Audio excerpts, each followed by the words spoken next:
Welcome to the first week of CS 100 labs. Before we get started on the labs themselves, I'd just like to take a moment to go over the lab homepage and where you'll find a lot of helpful information on it. To start with, we'll start in the center. There's a reminders box in the center top here that will remind you what we're doing that week, any due dates, and anything that you may want to just have in mind for that week. Down here we have our lab schedule for the term. It goes by a week explaining everything we're going to be talking about in the labs, with the reminders over here for when things are due.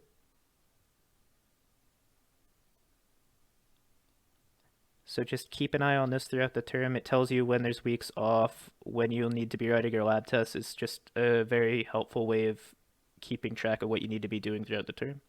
On the left, we have our instructors and their contact information. We have the room schedules. CL 136 is the lab that we use for this class, so the room schedule can be found here, including the office hours of the coordinator. There's also the CL 119 schedule. You can go to CL 119 for additional help if you can't make any of the help hours for 136. For additional resources, we have a student FAQ. It contains many of the questions we've received over the years and the answers to them. Oftentimes, if you just have a small problem, you can just try searching this and you'll probably find your answer. We have our required programs here, but since we'll be talking about that in the lab itself, I'll talk about it later. But I'm going to go through our lab policies here. For this lab, you must attend your scheduled time. Since there's limited amounts of space in the lab, if you just show up to someone else's lab and the lab is full, you will be asked to leave because you're in the wrong section without permission. If you can't attend your lab time, you should email Help 100 about attending a different one. Do not bring food or drink into the lab. If you do bring water, it must be in a closed bottle so that it can't spill. Check the schedule before entering the lab. Do not interrupt other labs booked for another class. If you do, and we just find out who you are, we will take marks off of your assignments as punishment. So don't interrupt other labs. For assignment policies, assignment 1, 2, and 3 must be submitted to pass the course. If you miss the deadline, you still need to submit it for a 0. You can't just not do them as their core requirements for the class. Late assignments are not graded. This includes submission errors. We have submission instructions in probably 5 different places on the lab page, so not knowing how to submit your work is not an excuse. If you're having issues uploading your work for some technical reason, you can still just email it to Help 100 before the deadline, and we'll just mark it from there. So there's no reason you should ever have a submission that's not done properly or not on time. Any source of plagiarism, whether it's intentional or not, is given a 0. Marks must be disputed within a week of being posted.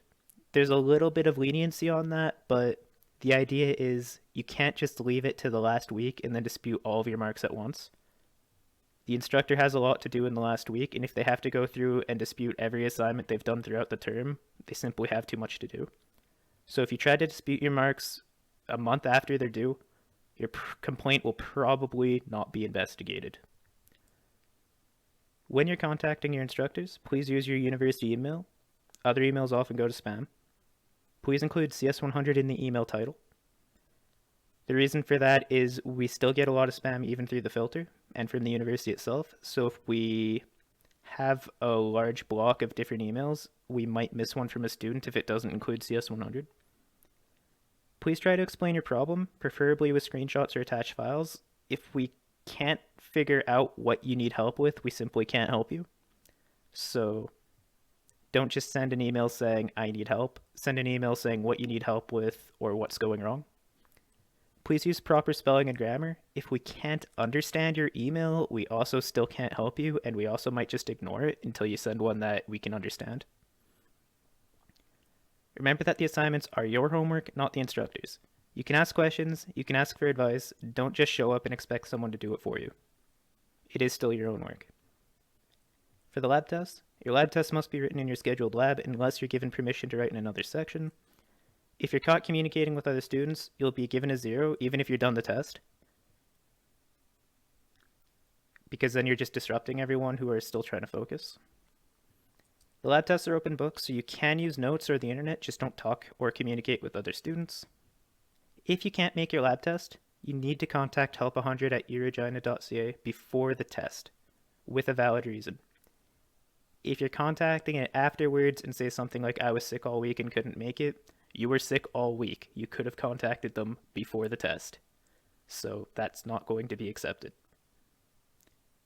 If you have any accessibility concerns, such as needing extra time on the test, please do contact either your lab instructor or email help100@eregina.ca. The accessibility office does not talk to the labs, and the instructors are given a note that says don't tell anybody, which some include to say don't tell the lab. So if nobody's telling the lab, we have no way of knowing unless you tell us. So please make sure if you have concerns to talk to the lab. And with that out of the way, we should be ready to start Seminar 1.